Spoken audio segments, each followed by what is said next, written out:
Welcome दोस्तों। क्या आप जानते हैं इस इतिहास में ऐसी घटनाएं भी हुई है जो इतनी अजीब और रहस्यमय थी कि आज तक साइंटिस्ट और हिस्टोरियंस उनके राज नहीं खोल पाए। चलिए देखते हैं। नंबर 1।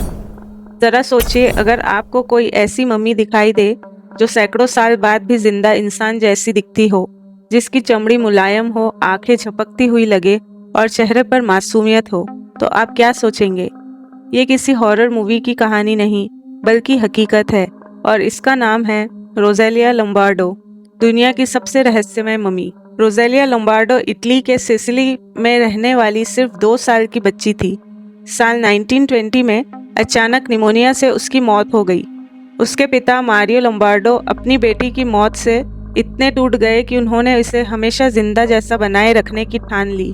रोज़ेलिया को सिसिली के पेलर्मो कैटाकूम्स में रखा गया। ये काम किया एक मशहूर एम्बाल्मर अल्फ्रेडो सलाफिया ने।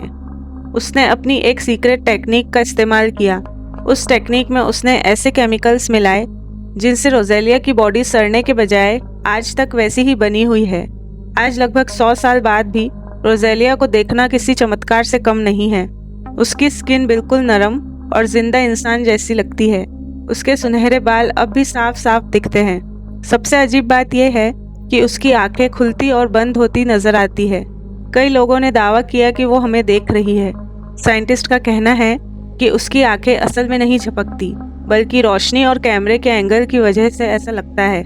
लेकिन जो लोग उसे अपनी आंखों से देखते हैं, उनके लिए ये अब भी एक रहस्य है।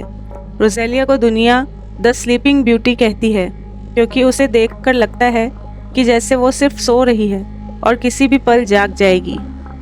नंबर 2। 1930 में सोवियत यूनियन के कुछ आर्कियोलॉजिस्ट ने तैमूर की कब्र को खोलने का फैसला किया। तैमूरलंग 14वीं सेंचुरी का एक खौफनाक रूलर था, जिसने एशिया और भारत तक अपने आतंक का एम्पायर फैलाया। उसकी कब्र उज़्बेकिस्तान में बनी हुई है।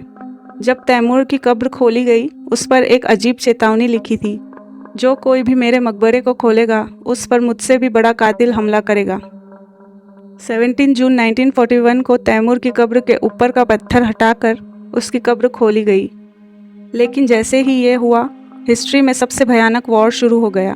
22 जून 1941 को हिटलर ने सोवियत पर हमला कर दिया और वर्ल्ड वॉर सेकेंड का खून खराबा तेज हो गया।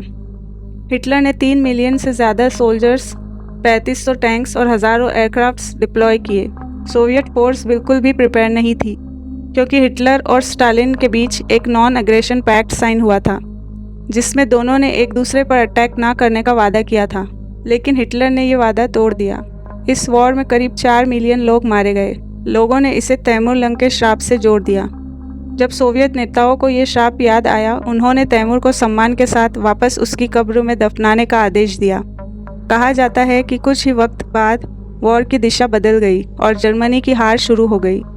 कुछ लोग मानते हैं कि ये सब महज इत्तेफाक था, लेकिन बहुत से लोग इसे तैमूरलंग के श्राप का असर मानते हैं। आज भी कहा जाता है कि उस मकबरे को बिना परमिशन के छेड़ना भारी मुसीबत बुलाने जैसा है। ये सच था या इत्तेफाक, ये किसी को नहीं पता। नंबर 3। दोस्तों, दुनिया में एक ऐसा इंसान भी है जिसे बचपन से ही जीनियस कहा जाने लगा था।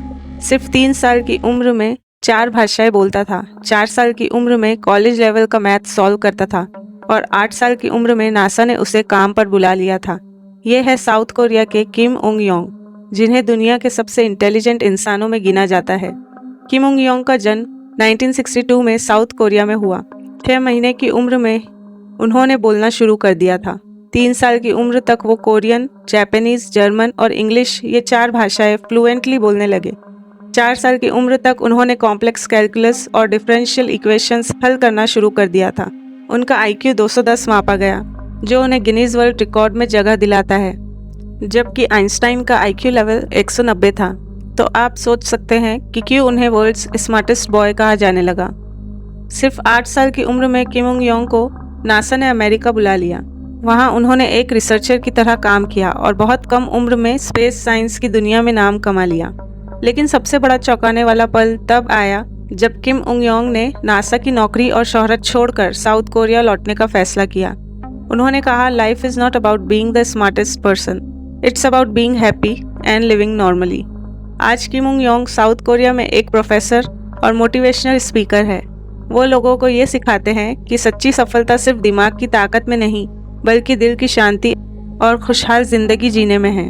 किम उंग योंग की कहानी हमें ये सिखाती है कि चाहे इंसान कितना भी जीनियस क्यों ना हो, असली मायने उस जिंदगी के हैं जो सुकून और बैलेंस से जी जाए। नंबर 4, ये कहानी है 525 BC की, जब पर्शिया का राजा कैम्बाइसिस सेकंड ने इजिप्ट को हराने के लिए जानवरों को ही अपना हथियार बना लिया।